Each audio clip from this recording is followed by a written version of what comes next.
Okay, I won the little Admiral TV at auction, if you remember the previous video I did. Gotta go pick it up tomorrow. Show you the pictures of it again. So, I am aware of a few of the steps needed to accomplish when trying to get a vintage TV like this working. Obviously, you do not plug it straight in. You bring it up slowly on a variac. I just have a question. What type of variac, or does it really matter what type of variac I get? I have looked at a few of them on Amazon, ranging anywhere from about $80 up to 125 and some a bit more. So I would rather go with the cheaper of the variacs for obvious reasons. Bring it up nice and slow. I know to unhook the vertical output tube, I believe.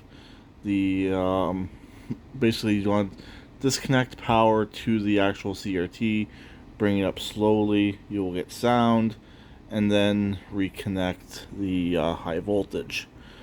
This is obviously a black and white, so they do produce more power than a color.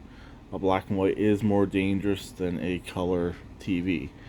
I will watch some more Shango 066 just to get some ideas on bringing one up, especially one like this that has a power transformer. So any other tips would be greatly appreciated. The plan is with this is to bring it up slowly on a variac and potentially try it basically as I'm bringing it up. I believe these will run anywhere from 90 to 110 volts.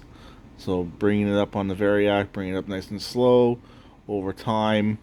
I believe also if you put a light bulb in series on that as well, it will help. I don't know if I have any light bulbs that would actually work to do this with, but I think if I just use the variac and bring it up slowly on the variac, it should be okay.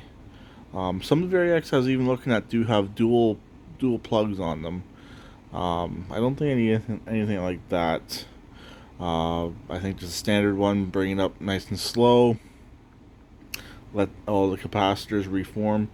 Who knows? This could potentially be restored already, but I definitely do want to bring it up anyways. Nice and slowly, just to help to protect it and make sure nothing gets blown out. As you can see, it does have the knobs. There's 3 simple knobs on it, and it does have all the controls in the back. It's pretty simple, but having the knobs and being in relatively decent condition for what it is does matter. So the future plans, like I said, it will be sold. I just want to see if I can resurrect it and bring it back to life and see if it will actually work. I know in my previous video someone commented and said I need a digital TV tuner. I do have one. That's not an issue. And